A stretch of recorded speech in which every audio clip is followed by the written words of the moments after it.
So students, make sure कि जो भी मैं आपको समझा रही हूँ इन वीडियो लेक्चर्स में, आप वो अपने बुक से, किसी भी ग्रामर बुक से जो आपके स्कूल ने आपको रिकमेंड की है या जो भी आपके पास बुक है वहां से प्रैक्टिस कर रहे हैं, क्योंकि जो मैं ये टॉपिक्स पढ़ा रही हूँ ये बेसिक्स है। अगर आपको वो ढंग से क्लियर नहीं होगा तो जो मैं आगे टॉपिक्स पढ़ाऊंगी उन्हें पढ़ने में या उन्हें समझने में डिफिकल्टी हो सकती है। सो मेक श्योर कि आपको ये टॉपिक जो मैं समझा रही हूँ वो आप साथ साथ अपनी किसी भी ग्रामर बुक से practice. So students, let's start our today's topic. आज का टॉपिक है कि सेंटेंसेस बनते कैसे हैं या सेंटेंसेस फॉर्म कैसे होते हैं।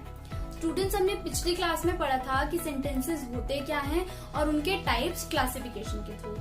स्टूडेंट्स, सेंटेंसेस में हमने पढ़ा था कि कुछ वर्ड्स को जब हम जोड़ देते हैं, मीनिंगफुल वर्ड्स को जब हम जोड़ देते हैं और हम अपनी बात दूसरे इंसान को या दूसरे व्यक्ति को समझाने में सफल हो जाते हैं तो हम उन्हें वाक्य या सेंटेंस बोलते हैं। स्टूडेंट, सेंटेंसेस के दो पार्ट्स होते हैं। फर्स्ट पार्ट होता है सब्जेक्ट और सेकेंड पार्ट होता है प्रेडिकेट। सेंटेंस को बनाने के लिए इन दो पार्ट्स को समझना बहुत इंपॉर्टेंट है। तो स्टूडेंट, सब्जेक्ट्स क्या होते हैं? सब्जेक्ट वो होता है जिसके बारे में सेंटेंस में बात की जा रही है। वो एक पर्सन भी हो सकता है, वो एक थिंग भी हो सकता है। फॉर एग्जाम्पल, इस एग्जाम्पल में हमने देखा कि Ram waited for the train. अब जो राम है वो सब्जेक्ट है। क्यों? क्योंकि इस सेंटेंस में हम राम की बात कर रहे हैं। जिस सेंटेंस में हम किसी भी इंसान या किसी भी वस्तु के बारे में बात की जा रही होती है उसे हम कहते हैं सब्जेक्ट। सो स्टूडेंट्स, सब्जेक्ट हमने समझ लिया कि सब्जेक्ट क्या होता है। अब हम बात करेंगे प्रेडिकेट। प्रेडिकेट वो होता है जो हमें सब्जेक्ट के बारे में कोई नॉलेज देता है या सब्जेक्ट के बारे में कोई बात बताता है। The part tells something about the subject, यानी कि जो मैंने आपको बताया कि प्रेडिकेट सब्जेक्ट के बारे में कोई हमें बात या उसकी नॉलेज देता है। सो स्टूडेंट्स, इस सेंटेंस में हमने देखा कि Ram waited for the train. Ram को हमने कहा कि राम है सब्जेक्ट क्योंकि उसके बारे में बात हो रही है। वेटेड फॉर द ट्रेन जो होगा वो प्रेडिकेट होगा, यानी complete predicate. Waited for the train, Ram ने ट्रेन का वेट किया। अब ये जो प्रेडिकेट है ये हमें बता रहा है कि राम ने क्या किया। सब्जेक्ट के बारे में इसने हमें नॉलेज दी, तो वेटेड फॉर द ट्रेन हो गया हमारा प्रेडिकेट। स्टूडेंट्स, प्रेडिकेट हमेशा वर्ब से स्टार्ट होता है। अब वर्ब क्या होते हैं? वर्ब होते हैं एक्शन वर्ड या फिर क्रिया, या फिर जो भी हम कोई काम कर रहे होते हैं उन्हें हम कहते हैं वर्ब्स। स्टूडेंट्स, वर्ब के बारे में हम आगे आने वाले लेक्चर्स में और ढंग से या डिटेल में पढ़ेंगे। अभी आपको सिर्फ ये जानना इम्पोर्टेंट है कि वर्ब जो होते हैं वो एक्शन वर्ड्स होते हैं। सो स्टूडेंट्स, ये जो एग्जाम्पल है Ram waited for the train, इसमें हमने ये भी देख लिया कि सब्जेक्ट क्या है, राम है। हमने ये भी देख लिया कि प्रेडिकेट क्या है, वेटेड फॉर द ट्रेन है। क्यों? क्योंकि ये जो वेटेड फॉर द ट्रेन है ये हमें बता रहा है कि राम ने ये किया, राम सब्जेक्ट है, उसके बारे में बात हो रही है। स्टूडेंट्स, तो जब हम सब्जेक्ट, वर्ब और प्रेडिकेट को जोड़ देते हैं, यानी कि जिस बारे में, जिस इंसान या जिस वस्तु के बारे में बात हो रही है उसे, जो वो काम कर रहा है उसे, और जो उस सब्जेक्ट के बारे में नॉलेज दे रहा है कि उसने क्या किया, जब इन तीन चीजों को हम जोड़ देते हैं तो वो बन जाता है सेंटेंस। और इस सेंटेंस में मीनिंग होना चाहिए, क्योंकि हमने पढ़ा था कि सेंटेंस वही होता है जब हम अपनी बात दूसरे इंसान समझाने में सफल हो जाते हैं और सामने वाले बंदे को हमारी बात समझ में आ जाती है, जो हमारे सेंटेंस का कंप्लीट सेंस बना देता है। सो स्टूडेंट्स, अब मैं आपको समझाऊंगी कि कैसे हम सब्जेक्ट और प्रेडिकेट का यूज करके एक सेंटेंस को फॉर्म कर सकते हैं और कैसे हम देखेंगे कि किस सेंटेंस में सब्जेक्ट क्या है, प्रेडिकेट क्या है और वर्ब क्या है।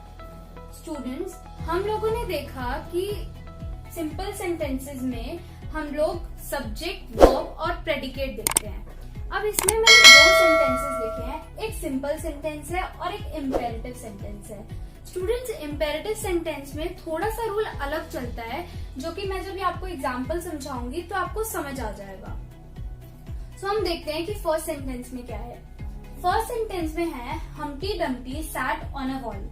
अब इसमें हमने देखा कि सब्जेक्ट क्या होता है, जिसके बारे में कोई बात हो रही हो, जिस पर्सन या वस्तु या थिंग के बारे में हम कोई बात कर रहे हो, तो वो होता है हमारा सब्जेक्ट। तो इस सेंटेंस में हम्टी डम्टी हमारा सब्जेक्ट हो गया, क्योंकि हम हम्टी डम्टी के बारे में बात कर रहे हैं कि वो लोग वॉल पे बैठे, तो हम्टी डम्टी हमारा हो गया सब्जेक्ट। और स्टूडेंट्स, मैंने आपको बताया था कि जो प्रेडिकेट होता है वो वर्ब से बिगिन होता है। ओके, तो हम इसमें पहले देखेंगे कि वर्ब क्या है। वर्ब मैंने आपको बताया था कि एक्शन वर्ड या कोई क्रिया या कोई काम होता है।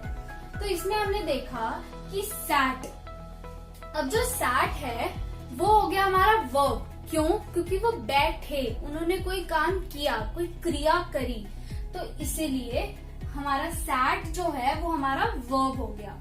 स्टूडेंट्स, अब हम देखेंगे कि सैट के बाद ऑन अ वॉल हमारा हो गया प्रेडिकेट। क्यों? क्योंकि प्रेडिकेट हमेशा वर्ब से स्टार्ट होता है। सैट ऑन अ वॉल हो गया हमारा कंप्लीट प्रेडिकेट, जो कि हमारा पूरा हमें नॉलेज दे रहा है एक सब्जेक्ट के बारे में, कि हम्टी डम्टी जो है वो जो हमारा सब्जेक्ट है, उन्होंने ये काम किया, उसके बारे में हमें नॉलेज मिली। सो स्टूडेंट्स, फर्स्ट सेंटेंस में हमें ये पता चला कि हम्टी डम्टी वॉल पे बैठे, उसके हिसाब से हम लोगों ने सब्जेक्ट वर्ब प्रेडिकेट को डिफरेंशिएट कर लिया कि कौन सा सब्जेक्ट है, कौन सा वर्ब है और कौन सा प्रेडिकेट है। स्टूडेंट्स, अब हम देखेंगे सेकंड सेंटेंस, जो कि बहुत इंपॉर्टेंट है और थोड़ा सा रूल इसमें अलग चलेगा क्योंकि ये इम्पेरेटिव सेंटेंस है। अब मैंने देखा कि show me how to do it. अब आप लोग बोलोगे कि इसमें कोई सब्जेक्ट तो है ही नहीं। क्यों? क्योंकि इम्पेरेटिव सेंटेंस में हम कमांड या एंटिटी की बात करते हैं, यानी कि मैं आपको कोई कमांड दे रही हूँ कि आपको मेरा ये काम करना है। तो अब इसमें फॉर एग्जाम्पल मैंने ये लिया है show me how to do it. अब इसमें मैंने किसी भी सब्जेक्ट का इस्तेमाल नहीं किया है ना। तो हम देखेंगे कि जो इम्पेरेटिव सेंटेंसेस होते हैं वहां का जो सब्जेक्ट होता है वो हिडन होता है या फिर लेफ्ट आउट होता है। स्टूडेंट्स, इसमें हमें ये तो पता चल गया कि सब्जेक्ट जो होता है वो हिडन होता है या लेफ्ट आउट होता है। अब हम आगे देखेंगे कि वर्ब क्या है और प्रेडिकेट क्या है।